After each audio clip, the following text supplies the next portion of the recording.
So the title of the presentation is Recent Deep Learning Models and Their Applicability in the Marine Domain, now and in the near future. So let me start with this Google Trend graph.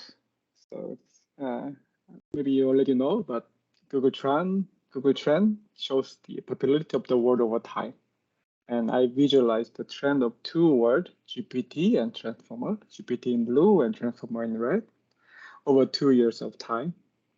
And both GPT and transformer were relatively quiet until November 2022. And the birth of the word GPT has begun first from December as GPT launched.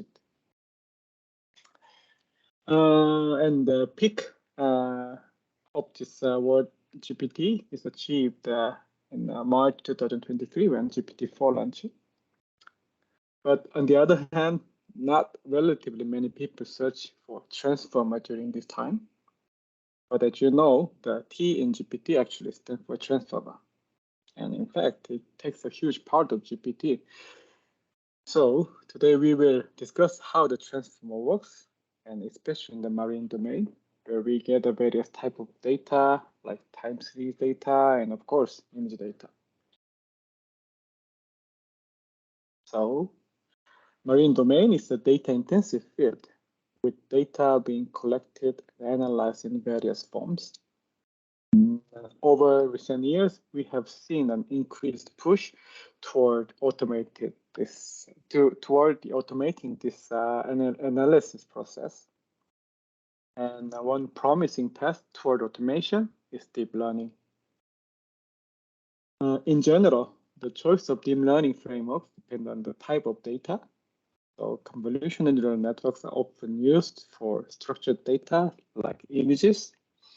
On the other hand, sequential data is typically processed using recurrent neural networks.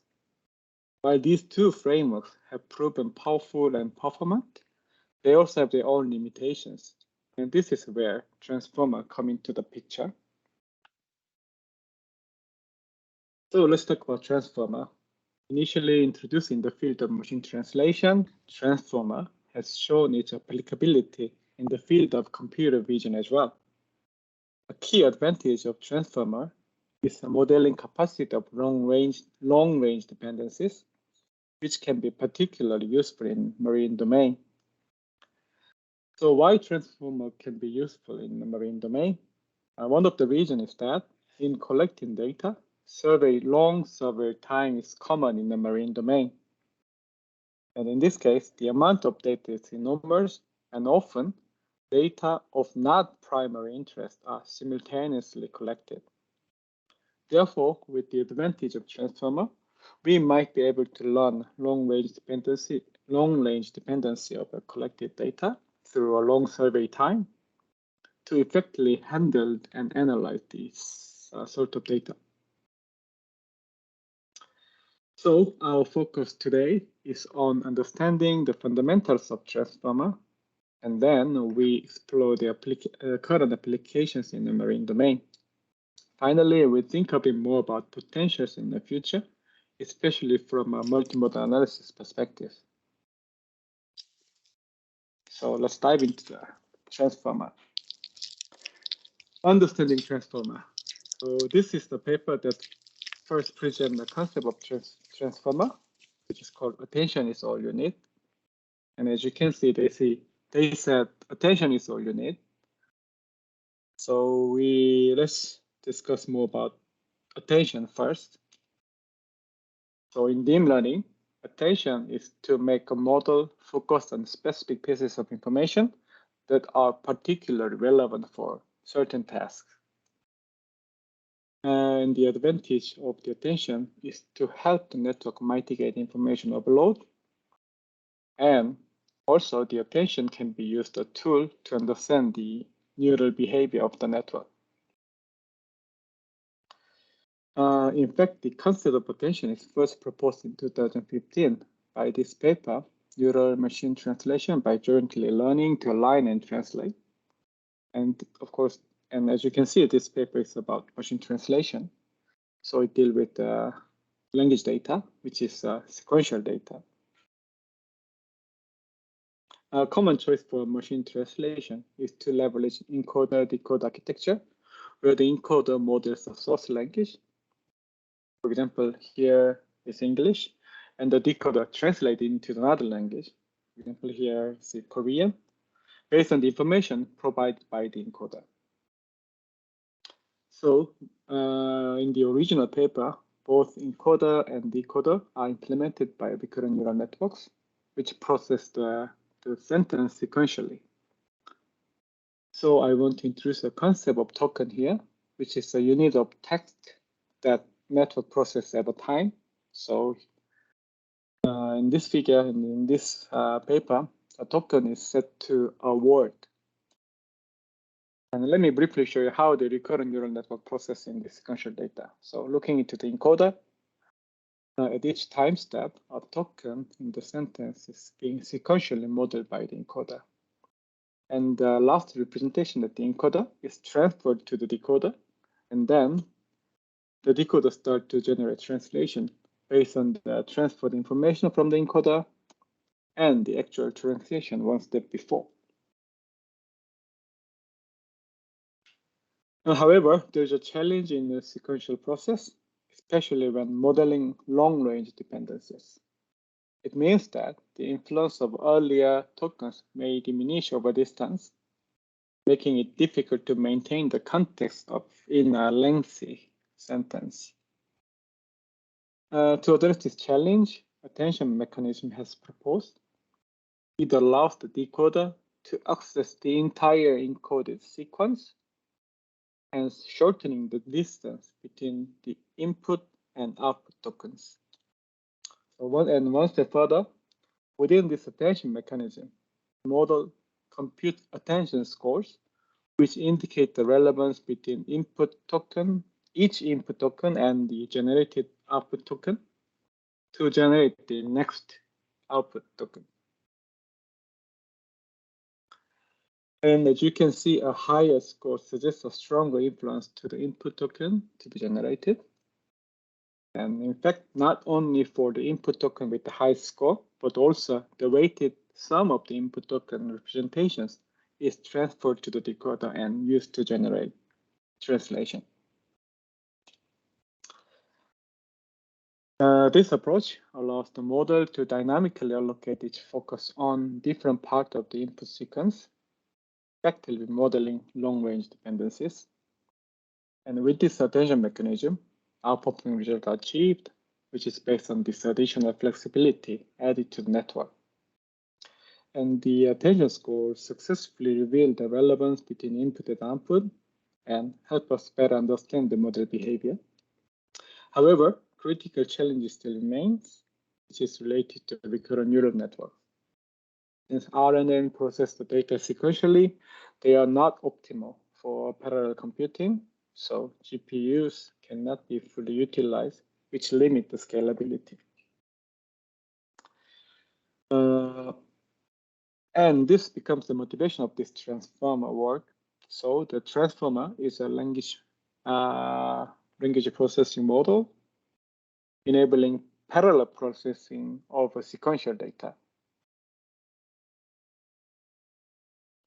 So I brought three key ideas of transformer, which are self-attention mechanism, multi-head self-attention, and positional embedding, which enables parallel process of this sequential data. And having a look at the self-attention mechanism, this is related to the method of computing attention scores. But the difference to the earlier attention mechanism is that this is a self-attention, which is based on the relationship within the input sequence itself, but mapped in a different subspaces. Next, multi-head self-attention is a parallelization of this self-attention mechanism. And this is intended to capture different types of information from each self-attention head. Lastly, positional embedding is proposed to compensate the absence of this sequential processing. And this incorporates the order of tokens directly to the input. So transformer also leveraged the encoder-decoder architecture, where the encoder processes the entire token in parallel without sequential processing. And they could also translate the input tokens as a whole without using the sequential process. And the inside of the encoder and decoder looks quite similar. So in this presentation, we will look into the encoder only to focus on the key ideas. So the first component that the encoder token confront is positional embeddings. Then the positional information encoded tokens are then processed by the multiple number of computational blocks connected in series, where each block has two sub-blocks, multi-head self-rotation block and feed-forward block. And the key idea of transformer is in the multi-head self-rotation block. So we will look into this. And then there are two layers, add and normalized layer and multi-head self-rotation layer. So let's dive into these three components one by one. So first, positional embedding. So this is a relatively simple idea. So each token having a d-dimensional representation is added by the positional embedding, which also has the same number of dimensions. And this positional embeddings has a sinusoidal form, but they are differentiated by the frequency and the phase of the function. And then we look into the multi-head self-rotation layer here. So here the stacked token X with the sequential order encoded are processed by multiple number of self-rotation heads, where each head results in a representation, and their concatenated representation is processed by a feed-forward layer to make output Z here, having the same dimension of this X.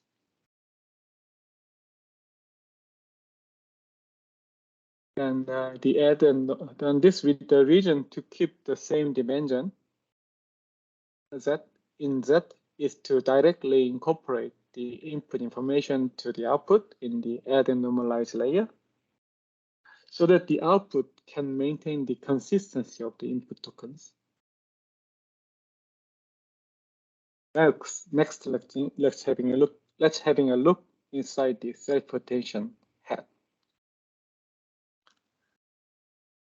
So this is how it looks like. So we have input X here, and each self-rotation head it visualizes output. And when we look into the input part first, the input X will be projected into three different subspace: Q, K, and V, query, key, and value. And the output of the self-attention head is a multiplication of this attention map computed by query and key and the value. So this is the output. And then let's move on to the attention map. So the attention map reflects the similarity between tokens in query and the key, where each attention score is computed by the inner product of each vector in Q and K, which is a matrix multiplication of this Q and K transpose. Then the attention map is then normalized by the square root of the dimension of query or key, K here, and then softmax is applied. So here the Z is the output of the self-attention net. So yes, so far we have covered the fundamental idea of transformer, and it is mainly developed to achieve a parallel computing for sequential data. And people began to think whether the same fundamentals could be applied to the image task. So to explore the possibility, different tokenization strategies implemented. So for example, the image task, a token represents a patch of image, and the positional embeddings adapted to this change accordingly. So for example, here we have an image of a castle divided into small patches along with the grid. And the transformer learns to model the dependency among the patches using these positional embeddings.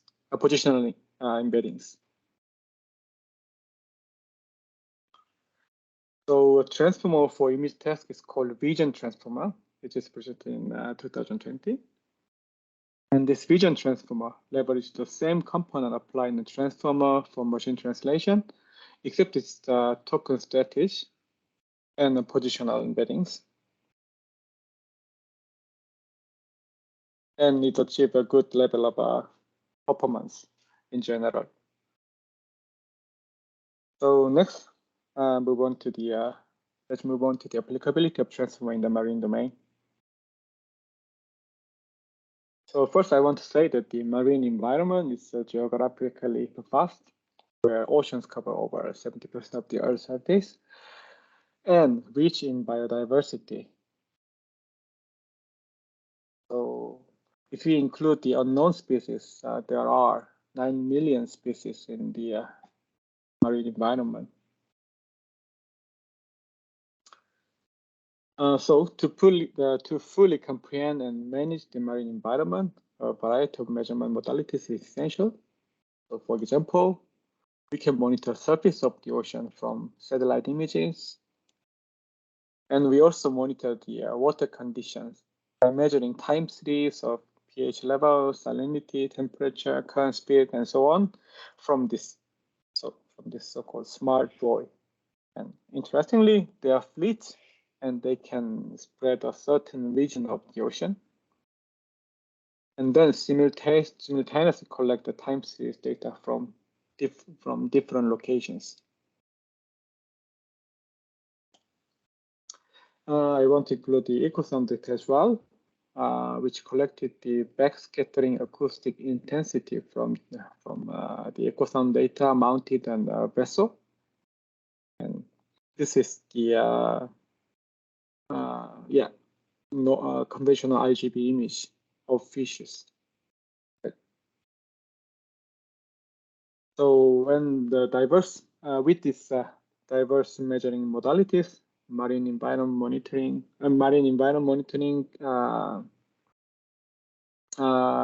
can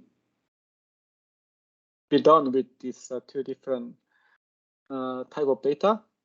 So structured data, which include the image data like underwater photos or underwater videos and so on, and also sequential data such as sensor time series or fish vocal communications and so on. So the good part is that transformer can process both structured and sequential data, and this flexibility provides potential to transformer to be a universal framework in this marine domain. And recently, there are a few works that apply transformer in the marine domain. So let's delve into this. Let's have a look at this transformer work on the sequential data first. So the task is forecasting significant wave height. So it's a regression problem. And in this paper, they mentioned that forecasting significant wave heights are one of the most critical problems in oceanography because it is related to optimizing ship route, and also it is related to avoiding disasters and so on. And recently, in the field of renewable energy, they also have a huge interest in this task. So the sequential data in this work is collected from the buoy fleet, where they leveraged 92 buoys. So the data from buoys includes a significant wave height that we want to forecast, and also mean wave period, dominant wave period, for wave direction, kurtosis, and also power spectral density. Additionally, they leverage a geographical location, such as latitude and longitude, and hintercast features can be included, such as sea air energy flux, current, and wind. And this is the transform architecture they use, which is the same architecture that we discussed earlier. So they use 500 tokens in average, and the output is a forecast of 6, 12, 24, 30, 36, and 48 hours. And the transformer-based method outperforms the other conventional deep learning method, such as CNN, LSTM. And what I'm interested in here is that even in the transformer setup, the performance increases. As more features are used. So this table shows the root mean square error with respect to the feature uses. The first row shows the case that more features are used. The second row shows the case with the latitude, the geographical information in addition to void features, and the last one includes hintercast features in addition to these two. Of course, the improvement gap is large when we include the geographical information. So this is the focus comparison in the ocean grid, where the left is the ground truth, and the right is the 48-hour forecast. So yeah, now let's move on to the transform application to the structured data, such as images. And this work performs object detection for the underwater target. So here it means localized. They mentioned it's a two-stage, which means localization and classification. They leverage a swing transformer, which represents shifted windows transformer. And this swing transformer is proposed to address limitations in vision transformer, especially when dealing with high-resolution images. Since visual intelligence can be, so we need to know that the vision transformer can be memory intensive when the input image is large. So this swing transformer tries to address this by introducing new tokenization strategies and also leveraging hierarchical structure. So let's start with this tokenization strategy. So instead of having a full image or local window split the input into several sections, and the self-attention is applied in each section. And in the next layer, the window is shifted and the self-attention is applied according to new split to compensate the absence of this global context. And in addition, the swing transformer uses the hierarchical structure in merging information over stages, where each stage processes the feature maps at different resolutions. So it has a 4x4. Yeah, it split the. So yes, we can see that the resolution changes over the layers, and this allows the model to learn representations at various scales. And in this way, swing transformer outperforms the other method, which include the ICNN and YOLO as well. So here let's have a quick recap about transformer. So it is initially designed to process sequential data in parallel, and is evolved to general framework since vision transformer comes out. And the operation core is the self-attention mechanism, which enables to learn where to focus within a sequence, and so that it excels at modeling long-range dependencies. Then how we can apply transformer in the future, especially in the marine domain. What I can focus on is the multimodal analysis, so that the information from different measurement modalities can be processed within a unified transformer framework. This is promising because, in general, multimodal analysis can enhance the overall performance by providing more feature inputs, as we observed from significant wave height forecast cases. So this figure shows how the predictive performance can be improved by with additional feature input. So yes, this is a promising direction. So these days, simultaneous multimodal measurement has become more common practice in the marine domain. So I brought one scenario in mind, which is a combination of remote sensing images and the time series data collected from the smart buoy fleet. So we can remotely control the location of smart buoy fleet, and then we locate this buoy to the area where the oil spill is occurred and measure the changes in this area over time. And to analyze this multimodal combination of data, I believe transformer can be a strong candidate. Another example, the combination of this RGB imaging and the echo sound data. So as you know, each modality has its own advantages. So RGB imaging is powerful in classifying the biological entities, but it is limited because of the lighting issues. On the other hand, echo sound data can do more broader environment exploration, but struggles in identifying biological entities, especially if it is small. And I believe transformer can also a strong candidate in utilizing the strengths of each modalities while minimizing their constraints.